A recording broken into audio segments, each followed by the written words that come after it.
It's Bob here from my Fulton woodworking shop. This is the second and final part of my walnut end table project. In the previous video, I milled the lumber and sized the legs, tops, shelves, and cut the sides and ends. In this video, I'll show you how I pulled the rest of the parts together to assemble the tables. After cutting the tapers on the legs, it was time to clean them up a little bit on the belt sander. After that, I laid out the locations for the mortises and headed to the drill press where I used a mortising drill bit attachment. I like this method because although I show the actual mortise cutout, the real alignment with the cutter is in the center line. I do very minimal cleanup with a chisel.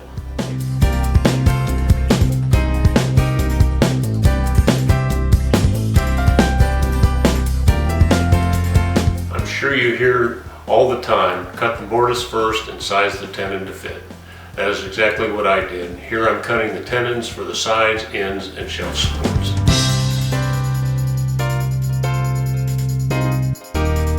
As I mentioned in the earlier video, I usually make changes to my original plan during the build process. The drawer front and border assembly was one place where I made a change. I always wanted the border around the drawer front and the drawer front itself to be from the same piece of wood. Originally I was going to cut the ends off of the board and then rip the bottom from the drawer front.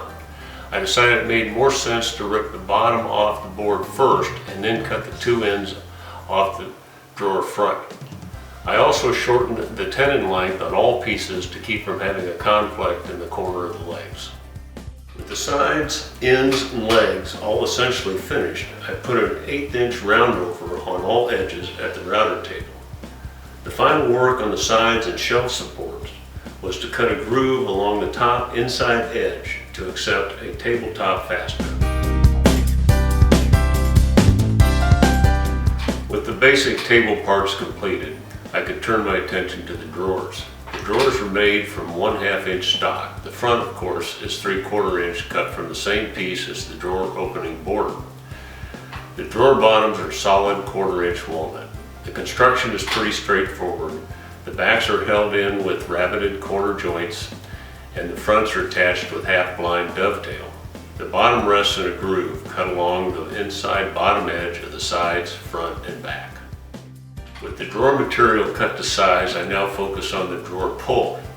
I discarded my original design shown here as being a little too complicated for the table design appearance-wise and for me to make. The pull was recessed in the drawer front by using a 1/4 inch round nose router bit. I made an oval template to follow for the oval outline and then simply routed out the inside of the oval with the same router bit. I played around with the size of the pull, extending outside the oval or just inside the oval. As you can see, the placement just inside the oval won out. I made the pull from 1/4 inch hard maple. I made it blank a little wider than the oval and then made a template the size of the pull. I used the template at the router table to develop the curve and width of the blank and then cut the pull to proper length at the table saw.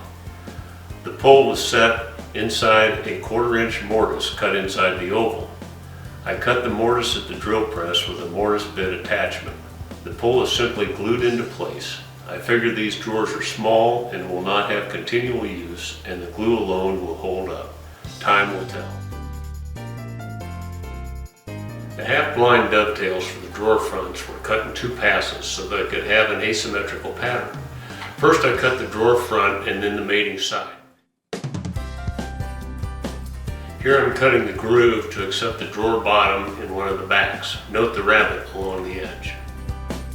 All that remained was the assembly and cutting and installing the drawer supports. I glued up the main parts in 2 steps. First I glued up the front and backs and then glued those together using the side members. Note that to make sure that the legs glued up square, I used a spacer board towards the bottom that was the same length as the sides. After the basic structure was glued up, I fit the drawers. The location of the drawer supports was critical to the alignment of the drawers in the front of the table. I figured the easiest way to control this was to install them with pocket screws. I filled the pocket holes with pre-manufactured walnut plugs. I added a simple catch to the bottom of the drawers to prevent them from inadvertently being pulled all the way out.